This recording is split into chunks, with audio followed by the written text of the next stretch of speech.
8 রাকাত পড়েন। তাদের দাবি হচ্ছে হযরত ওমর রাদিয়াল্লাহু তাআলা আনহু 20 রাকাত চালু করেছিলেন, কিন্তু এটা ভুল কথা। প্রথম নাম্বার যে ইবাদত আমরা রমজানকে উপলক্ষ করে করে থাকি সেটা হচ্ছে তারাবির সালাত। তারাবি শব্দটি এক বচন, তারাবি শব্দটি বহু বচন। আরবি তারবিয়াতুন শব্দ থেকে এই শব্দের উৎপত্তি, যার অর্থ হচ্ছে প্রশান্তি, বিশ্রাম ইত্যাদি। এই নাম কেন দেওয়া হলো? কারণ কি, আমরা যখন সালাতটা আদায় করি, তারাবির সালাত 2 রাকাত পড়ার পরে 4 রাকাত যখন পড়ি, তখন কি আমরা অল্প সময়ের জন্য একটু বিশ্রাম নিয়ে থাকি, তাই তো? আমরা তারাবির 4 রাকাত পর পর একটা বিশ্রাম নিয়ে থাকি, এজন্য এই সালাতটার নাম দেওয়া হয়েছে তারাবি। তারাবি এই সালাতটি আল্লাহ রাসূলের যুগ থেকেই আমাদের মধ্যে আছে। তো তারাবি সালাতের গুরুত্ব কি? আল্লাহ রাসূল সাল্লাল্লাহু আলাইহি ওয়াসাল্লাম বলছেন, আবু হুরায়রা রাদিয়াল্লাহু তাআলা বর্ণিত, তিনি বলেন, রাসূল সাল্লাল্লাহু আলাইহি ওয়াসাল্লাম বলেছেন, আফদালুস সিয়ামি বাদা রমাদান রমাদান শাহরুল্লাহিল মুহররম, যে আল্লাহর কাছে সবথেকে প্রিয় সিয়াম রমাজান মাসের পরে সেটা হচ্ছে আল্লাহর মাস মুহররম মাসের সিয়াম। তারপর আল্লাহ রাসূল সাল্লাল্লাহু আলাইহি ওয়াসাল্লাম বলছেন, আফদালুস সালাতি বাদাল ফারিদাতি সালাতুল লাইল, আল্লাহর কাছে সব থেকে প্রিয় সালাত হচ্ছে ওই সালাত, ফরজ সালাতের পরে যেই সালাতটা হচ্ছে রাতে পড়া হয়। তাহলে এই হাদিস থেকে বোঝা যায় যে আল্লাহ সুবহানাহু ওয়া তাআলার কাছে রাতের সালাত অনেক গুরুত্বপূর্ণ এবং পছন্দের সালাত। এই তারাবি সালাতের বিভিন্ন নাম হাদিসের মধ্যে এসেছে। এই তারাবি সালাতকে যখন রমজানের বাইরে হয় তখন এই সালাতটাকে বলা হয় তাহাজ্জুদের সালাত, কারণ রাতে ঘুম থেকে উঠে যে সালাতটা পড়া হয় তাকে বলা হয় তাহাজ্জুদের সালাত। আবার বলা হয় কিয়ামুল লাইল, মানে রাতের সালাত। কিয়ামুল লাইল মানে কি? রাতের সালাত। আবার বলা হয় কিয়ামে রমাদান বা রমাদান মাসের সালাত, তারাবির সালাত, মানে বেশ কিছু নাম রয়েছে। এই সালাতের গুরুত্ব বোঝাতে গিয়ে আল্লাহ রাসূল বলছেন, আবু হুরায়রা রাদিয়াল্লাহু তাআলা আনহু বলেন, রাসূল সাল্লাল্লাহু আলাইহি ওয়াসাল্লাম বলেছেন, মান কামা রমাদানা ঈমানান ওয়া ইহতিসাবান গুফিরা লাহু মা তাকাদ্দামা মিন যামবি, যেই ব্যক্তি রমাজান মাসে কিয়াম করবে, মানে দাঁড়িয়ে সালাত আদায় করবে, তার পূর্বের সকল গুনাহ আল্লাহ ক্ষমা করে দেবেন। সুবহানাল্লাহি ওয়া বিহামদিহি। এই ক্ষমা করার উদ্দেশ্য হচ্ছে সগীরা গুনাহ আল্লাহ সুবহানাহু ওয়া তাআলা তার ক্ষমা করে দেবেন। কাজটা কি? রমাজান মাসে রাতে দাঁড়িয়ে সালাত আদায় করতে হবে। আমরা বুঝলাম যে তারাবির সালাতের বা নফল সালাতের গুরুত্ব রয়েছে। এই সালাতটা হচ্ছে আমাদের নফল, ফরজ নয়।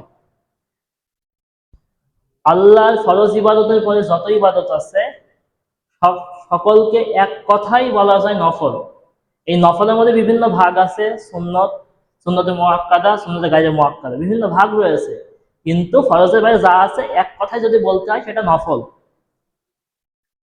এই সালাতের রাকাত সংখ্যা নিয়ে আমাদের সমাজে মানুষের মধ্যে কিছু বিভ্রান্তি রয়েছে বা মতপার্থক্য লক্ষ্য করা যায়। তো আমরা প্রথমত সহিহ হাদিস থেকে জানবো তারাবির সালাতটা আসলে কত রাকাত।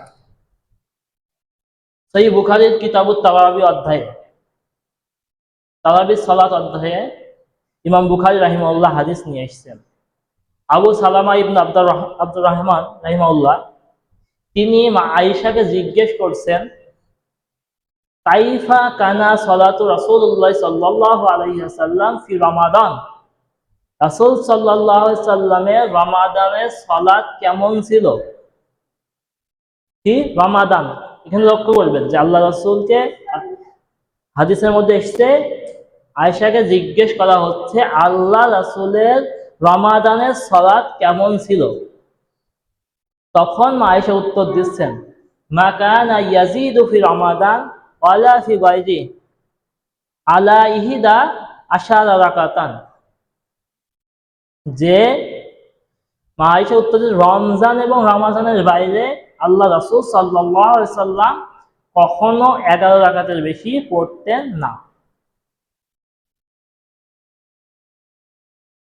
এই হাদিসটা ইমাম বুখারী রাহিমাহুল্লাহ তার কিতাবুত তারাবি অধ্যায়ে নিয়ে এসেছেন। তো তার মানে তার কাছেও এই হাদিসটি হচ্ছে তারাবির হাদিস, এবং এই হাদিসটি তে প্রমাণ হয় আল্লাহ রাসূল 11 রাকাত পড়তেন। সহিহ ইবনে হিব্বানের মধ্যে হাদিস এসেছে, আন জাবির ইবনে আব্দুল্লাহ রাদিয়াল্লাহু তাআলা আনহু বলেন, রাসূল সাল্লি বিনা রাসূলুল্লাহ সাল্লাল্লাহু আলাইহি ওয়াসাল্লাম ফি শাহর রমাদান, যে আল্লাহ রাসূল সাল্লাল্লাহু আলাইহি ওয়াসাল্লাম রমাজান মাসে আমাদেরকে সালাত পড়িয়েছেন সামানা রাকাতিন ওয়া আওতারা, 8 রাকাত পড়িয়েছেন, অতঃপর ওয়া আওতারা তিনি আমাদেরকে বেতের সালাত আদায় করিয়েছেন।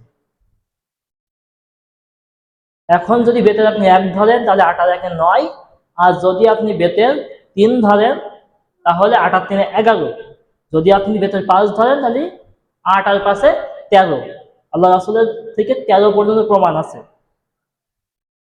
তার মানে বোঝা গেল তারাবির সালাত মূলত 8 রাকাত এবং সাথে বেতের যুক্ত হবে। মুসনাদ আবি ইয়ালার মধ্যে একটা হাদিস এসেছে, যদিও হাদিসটি দাঈফ। উবাই ইবনে কাব রাদিয়াল্লাহু তাআলা আনহু একদিন রাসূল সাল্লাল্লাহু আলাইহি ওয়াসাল্লামের কাছে আসলেন, এসে বলছেন, হে আল্লাহ রাসূল, আমি রাতে একটি কাজ করে ফেলেছি। তখন আল্লাহ রাসূল জিজ্ঞেস করছেন, কি কাজ করেছো তুমি, বলো। আল্লাহ রাসূল তখন ওই সাহাবী বলছেন, হে আল্লাহ রাসূল, আমাদের বাড়ির মেয়েরা আমাকে এসে বলল যে আমরা কোরআন ভুলে গিয়েছি, তো আপনি বাড়িতে সালাত আদায় করুন এবং আমরা আপনাদের পিছনে আপনাদের সাথে সালাত আদায় করব। তো তারা যখন এই প্রস্তাব আমাকে দিল, আমি তাদেরকে 8 রাকাত সালাত পড়ালাম।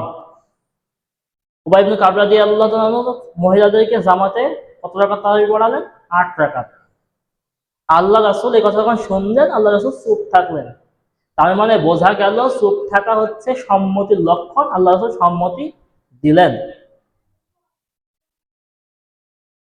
সবচেয়ে মজার ব্যাপার হচ্ছে এই হাদিসটি তো বললাম জয়ীফ হাদিস, তারপরেও হাদিসটিতে 8 রাকাতের দলিল রয়েছে।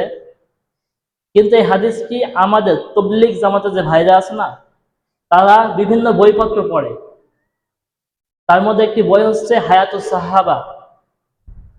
সাহাবা গ্রন্থের 3য় খণ্ড, দারুল কিতাব থেকে প্রকাশিত হওয়া 3য় খণ্ড 481 নম্বর পৃষ্ঠায় এই হাদিসটি নিয়ে এসে তারা প্রমাণ দিচ্ছে যে তারাবির নামাজ জামাতে পড়া যায়।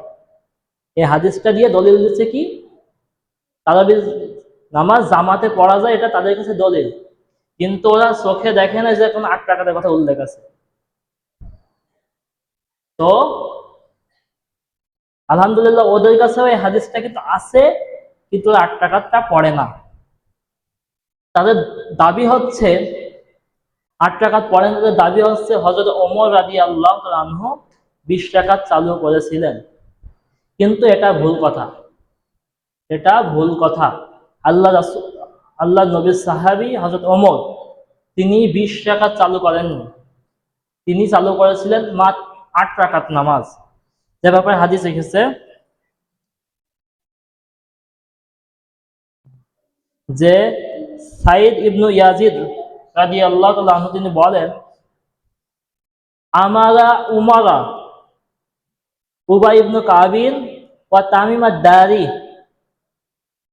যে হযরত ওমর রাদিয়াল্লাহু তাআলা আনহু উবাই ইবনু কাব এবং তামিম আদ-দারিকে আদেশ করলেন, ইয়াকুমা লিন-নাসি ফি রমাদানা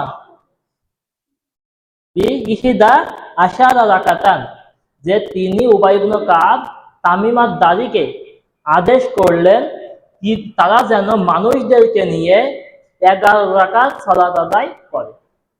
হাদিসটা পাবেন কোথায়? হাদিসটা পাবেন মুয়াত্তা মালিকে এবং মিশকাতুল মাসাবিল 1302 নম্বর হাদিস। এটা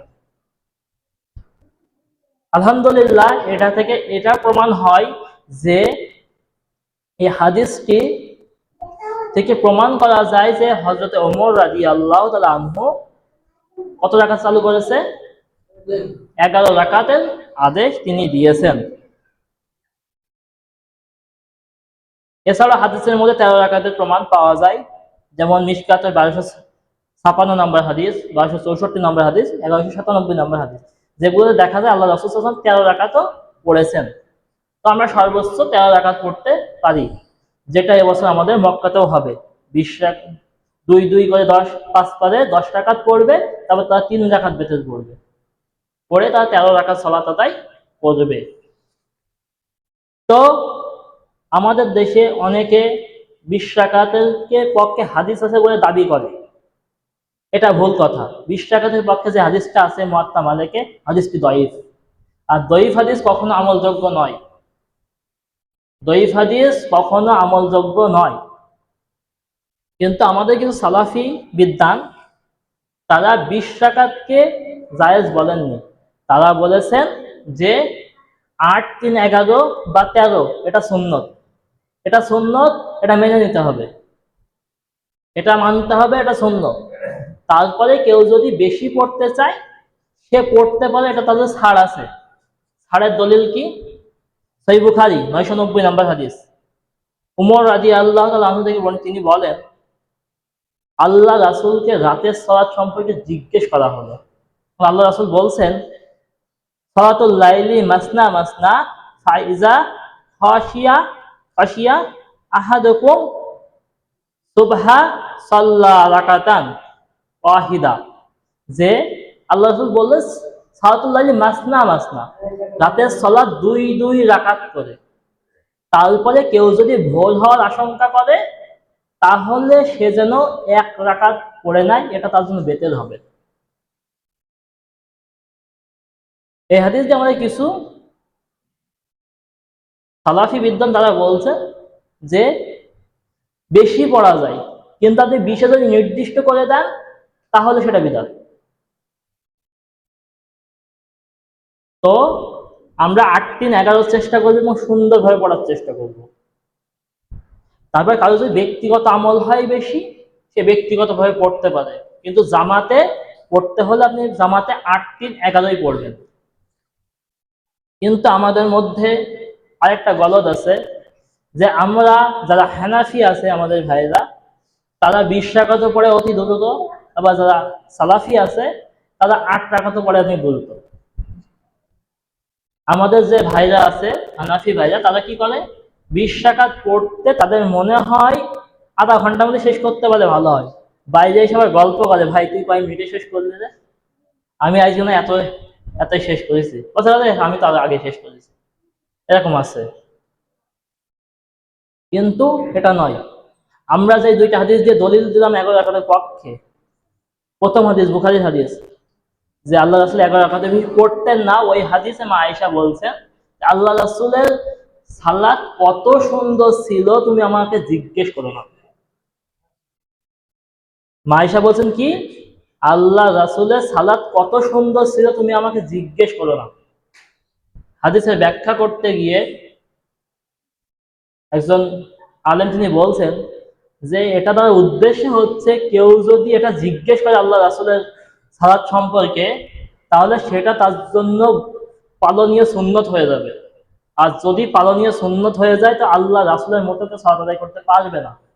আল্লাহ রাসূল কিভাবে সালাত আদায় রাতে দাঁড়িয়ে থাকতে থাকতে পা ফুলে যেত।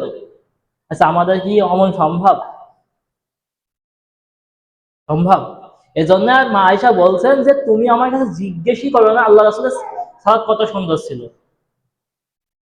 আর হযরত ওমরের যে হাদিসটা, যে উনি 11 রাকাতের আদেশ করলেন, ওই হাদিসের মধ্যে এভাবে এসেছে যে যারা ছিল, যারা ইমাম ছিল উবাই ইবনে কাব এবং তামিম আদ-দারি, তারা এত লম্বা কিরাত করতেন, বলা হয়েছে 100 আয়াত করে পাঠ করতেন, প্রতি রাকাতে 100 আয়াত পাঠ করতেন, যাতে করে মানুষেরা ক্লান্ত হয়ে এরকম লাঠির উপরে ভর দিত। আচ্ছা বলেন তো, যদি ক্লান্ত হয়ে যায় লাঠিতে দাঁড়িয়ে ভর দিলে কিছুটা কষ্ট কম হবে না? দাঁড়িয়ে থাকা একটু সহজ হবে না? তো সাহাবীরা এটা করতেন। কিন্তু ভাই আমি কিছু আহলে মসজিদে নামাজ পড়েছি, তাদের অবস্থাও খুবই নাজুক অবস্থা। তারা সূরা ফাতিহার পরে 3টা আয়াত পড়তে পারলে হয় তারাও রুকুতে যাবে, 3টা আয়াত কোন রকম পড়তে পারলে হয় তারা রুকুতে যাবে। আল্লাহ রাসূলের সাহাবীরা 100 আয়াত পড়েছে, আমরা অন্তত সূরা ফাতিহার পর 10টা আয়াত পড়ি। এই যে অনেকে তর্ক করার সময় বলে, আগে বলতে কথাটা খুব, যে মক্কা মদিনাতে 20 রাকাত হয়। আমি তাদেরকে বারবার বলেছি, ভাই মক্কা মদিনায় যেভাবে 20 রাকাত হয়, তোমার মসজিদ চালু করো, আমি তোমাদের মসজিদে নামাজ পড়তে আসবো। কারণ মক্কা মদিনার নামাজটা করতে ইচ্ছা করবে না? এত সুন্দর কিরাত আব্দুর রহমান সুদাইসি হাফেজউল্লাহ যখন পড়াতেন, কত সুন্দর কিরাত বলেন তো। যে কজন ইমাম আছে কত সুন্দর কিরাত পড়ে না? কিন্তু আমরা আমাদের দেশে কি ওইভাবে কিরাত হয়? ও কিরাত দেখবে শয়তানও ভয় করবে যে কি পড়ছে কি। তো আমাদেরও সালাতের পরিমাণটা বাড়ানো উচিত। পরিমাণ বলতে কি, সালাত লম্বা করা উচিত। ফাতিহা পড়লাম, সাহাবীদের মতো 100 আয়াত না পড়ি, অন্তত 10টা আয়াত পড়ি, তারপর রুকুতে যাই, রুকুটা ধীরে সুস্থে করি, 3 বার জায়গায় 5 বার 7 বার, আরো বেশি 10 বার রুকুত তাসবিহ পড়ি, তারপর সোজা হয়ে দাঁড়াই, দোয়া পড়ি, আবার সেজদাতে যাই, সময় লাগাই। এভাবেই তো হওয়া উচিত। যেখানে ক্ষমার ঘোষণা হয়েছে এই ক্ষমাটা নিতে হয়তো একটু কষ্ট করতে হবে। কিন্তু আমরা যারা আহলুল হাদিস তারাও হয়তো আধা ঘন্টায় শেষ করে চলে যাচ্ছি বাড়িতে। আমি 2-3টা আহলুল মধ্যে নামাজ পড়ছি, একই অবস্থা, 3টা আয়াত পড়তে পারলে তাদের রুকুতে যেতেই হবে। এটাও ঠিক না, এটা আল্লাহ রাসূলের সুন্নাহ না। 8 রাকাত আপনি রাকাত ঠিক রাখছেন, কিন্তু কিরাত আপনার ছোট, আপনি রুকু সেজদা করছেন না একেবারে, রুকু সেজদা 3 বার তাসবিহ পড়ে উঠে পড়ছেন, এটা না। 3 বার তাসবিহ পড়লে নামাজ হয়ে যাবে, এটা ঠিক। 3টা আয়াত পড়লে নামাজ হয়ে যাবে, কোনো আপত্তি নেই। কিন্তু তাই বলে আপনি একেবারে কি ফাঁকি দেবেন? রমজান মাস তো কামাই করার মাস, আপনি সাইজ যদি কম করেন ফসল কম আসবে না? আপনি ফসল যত্ন না করলে ফসল হবে? আপনি কষ্ট করবেন না, আপনি বলছেন রায়ান নামক দরজায় জান্নাতে যাব, হবে এত সহজ? তো আমাদের উচিত যেন আমরা সালাতটা পড়ি এবং আল্লাহ রাসূলের সুন্নাহ মোতাবেক, হয়তোবা অত পড়তে না পারি, পা না ফুলুক, অন্তত একটু কষ্ট করে পড়ি, 1টা ঘন্টা সময় লাগাই। 10-11 রাকাত নামাজ পড়তে 1টা ঘন্টা সময় লাগাই, 1 ঘন্টা পরে। এমনিতে আমরা আধা ঘন্টা সময় লাগাচ্ছি, আর আধা ঘন্টা সময় কি পরে বাড়িতে গেলে খুব কষ্ট হবে? তা তো হবে না। চেষ্টা করি। এবার আসেন, তারাবির নামাজ জামাতে পড়া যাবে কিনা? আমাদের দেশে এক শ্রেণীর মানুষ আছে, এটা নিয়ে তাদের আবার কিছু চুলকুনি আছে, যে তারাবির নামাজ জামাতে পড়া যাবে কি যাবে না। আবু যার রাদিয়াল্লাহু আনহু তিনি বলেন, রাসূল সাল্লাল্লাহু আলাইহি ওয়াসাল্লাম রমজানের প্রথম দিকে আল্লাহ রাসূলের সাথে আমরা সালাত আদায় করলাম, সিয়াম পালন করছি, কিন্তু তিনি আমাদেরকে নিয়ে একদিনও জামাতে সালাত আদায় করেননি। যখন নাকি 7টা দিন বাকি থাকলো রমজানের, তখন আল্লাহ রাসূল মসজিদে আসলেন এবং আমাদেরকে নিয়ে সালাত আদায় করালেন। তারপর আমরা বাড়িতে চলে গেলাম। তারপরের দিন আল্লাহ রাসূল আবার মসজিদে আসলেন না। যখন 5ম রাত আসলো, তখন আল্লাহ রাসূল আমাদেরকে নিয়ে সালাত আদায় করলেন এবং রাত প্রায় অনেক রাত পর্যন্ত আমাদেরকে নিয়ে সালাত আদায় করলেন। তো তারপর আমরা বাড়িতে চলে গেলাম। তারপরে তারপরের রাত্রে আল্লাহ রাসূল সাল্লাল্লাহু আলাইহি ওয়াসাল্লাম আমাদেরকে নিয়ে সালাত আদায় করলেন না। তারপর যখন 3টি রাত বাকি আসলেন, আল্লাহ রাসূল এসে আমাদেরকে আবার সালাত পড়ালেন। তো আমরা আল্লাহ রাসূল যে অল্প কিছু সময় বাকি থাকতে আমাদেরকে ছেড়ে দিলেন এবং আমরা বাড়িতে চলে গেলাম। তখন আল্লাহ রাসূলকে আমরা বললাম, হে আল্লাহ রাসূল, আর অল্প একটু সময় তো আছে, আপনি সালাত আদায় করিয়ে দিতে পারতেন আমাদের। তখন আল্লাহ রাসূল সাল্লাল্লাহু আলাইহি ওয়াসাল্লাম বলছেন, যে ব্যক্তি ইমাম যতক্ষণ পর্যন্ত সালাত আদায় করে, ইমাম যতক্ষণ পর্যন্ত সালাত আদায় করে ততক্ষণ পর্যন্ত যে ব্যক্তি থাকে, সালাতে থাকে, তার জন্য পুরো রাত সালাত আদায়ের নেকি আর আমলনামায় লিখে দেওয়া হয়। তো সাহাবী আরো বলছেন যে আল্লাহ রাসূল এত দীর্ঘ সময় আমাদের কিন্তু সালাত আদায় করাতেন যে আমরা ফালাহ ছুটে যাওয়ার আশঙ্কা করতাম। এখন এই সাহাবীকে জিজ্ঞেস করছে, যিনি হাদিসটি বর্ণনা করেছেন, যেই তাবেঈ, তিনি জিজ্ঞেস করছেন যে ফালাহ কি? তখন সাহাবীরা বললেন ফালাহ হচ্ছে সেহরি। তার মানে আল্লাহ রাসূল এত দেরি করে সালাত আদায় করতেন যে সাহাবীরা এইভাবে ভয় পেত যে যেন তাদের সালাত সেহরি খাওয়াটা ছুটে না যায়। তাহলে বোঝা গেল আল্লাহ রাসূল সাল্লাল্লাহু আলাইহি ওয়াসাল্লাম তার সাথে 3 দিন জামাতে পড়েছেন।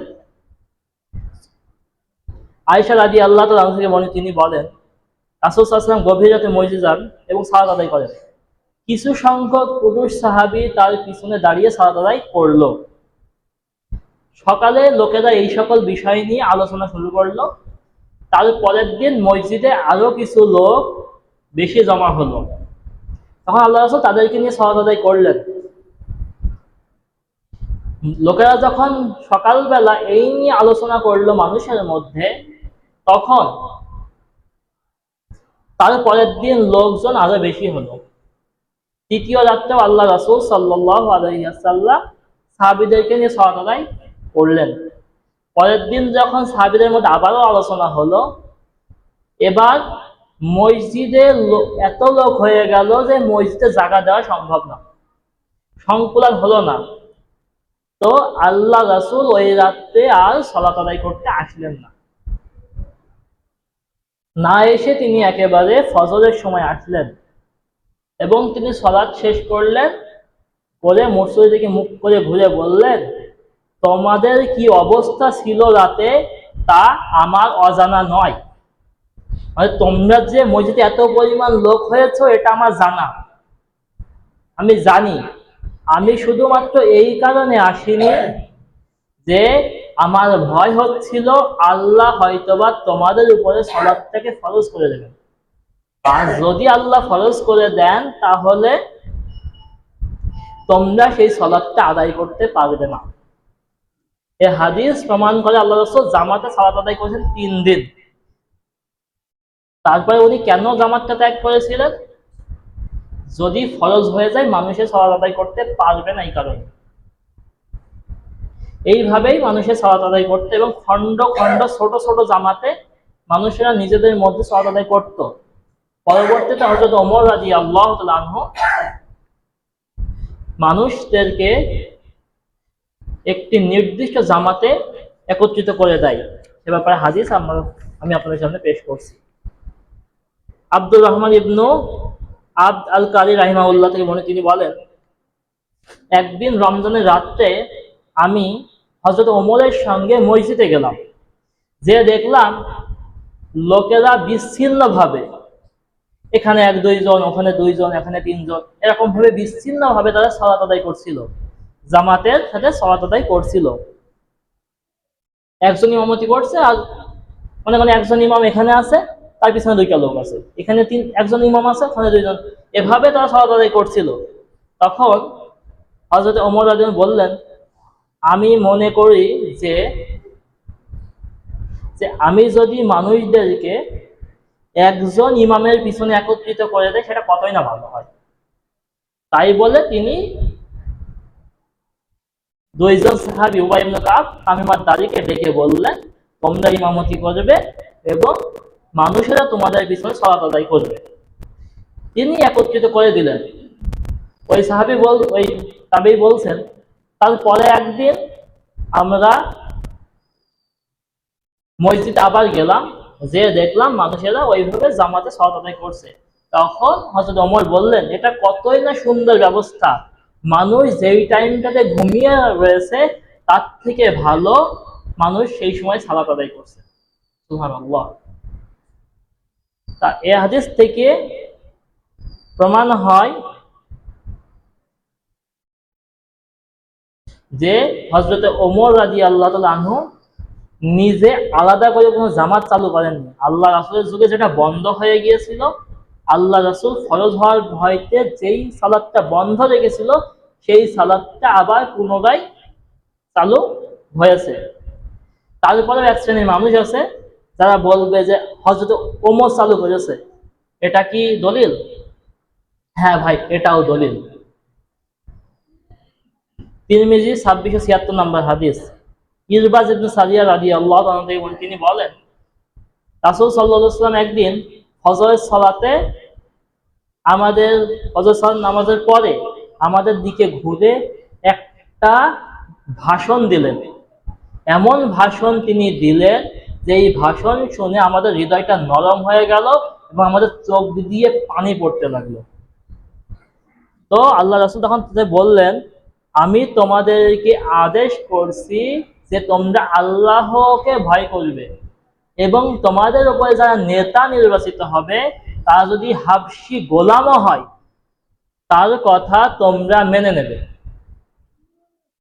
তবে আল্লাহ রাসূল সাল্লাল্লাহু আলাইহি ওয়াসাল্লাম বলছেন, তোমাদের মধ্যে যারা বেঁচে থাকবে, তোমাদের মধ্যে যে সকল ব্যক্তিরা বেঁচে থাকবে তারা অনেক ফিতনা দেখতে পাবে, অনেক ফিতনার সম্মুখীন তারা হবে এবং ইখতিলাফ তারা দেখতে পাবে। যখন তোমাদের মধ্যে এই যুগটা যারা পেয়ে যাবে যে ফিতনা সৃষ্টি হয়ে গিয়েছে এবং ইখতিলাফ তৈরি হয়ে গিয়েছে, তখন তোমরা কি করবে? আল্লাহ রাসূল বলছেন, তোমরা এই যুগটা যারা পাবে তারা আমার সুন্নতকে আঁকড়ে ধরবে এবং আমার হেদায়েত প্রাপ্ত খলিফা যারা, খোলাফায়ে রাশেদা যারা, তাদের সুন্নতকে তোমরা আঁকড়ে ধরো, সেটা মাটির দাঁত দিয়ে হলে। বোঝা গেল যে হযরত ওমর রাদিয়াল্লাহু আনহু নয়, চারজন যে খলিফা আছে হেদায়েত প্রাপ্ত খলিফা, হযরত আবু বকর, হযরত ওমর, উসমান, আলী রাদিয়াল্লাহু আনহুম, তাদের সুন্নত গুলো তারা যদি কোনো কাজ করে আর সেটা যদি আল্লাহ রাসূলের কাজের সাথে কোনো সম্পর্ক থেকে থাকে, সেটা মানতে হবে, সেটা আঁকড়ে ধরতে হবে। কিভাবে? মাটির দাঁত দিয়ে, এত শক্ত করে। আচ্ছা বলেন তো, আমরা কোনো কিছু যদি ধরে রাখার চেষ্টা করি আর সেটা যদি মাটির দাঁত দিয়ে কামড়ে ধরি, সেটা কি ছড়ানো সম্ভব? মানুষ কিনে ছড়াতে পারবে? আল্লাহ রাসূল এই কথা বলেন, মাটির দাঁত দিয়ে আঁকড়ে ধরতে। তো এই হাদিস দ্বয় প্রমাণ করে যে তারাবির সালাত আদায় করতে হবে, সেটা জামাতে করা সবচেয়ে উত্তম। আল্লাহ সুবহানাহু ওয়া তাআলা আমাদেরকে এই তৌফিক দান করুন।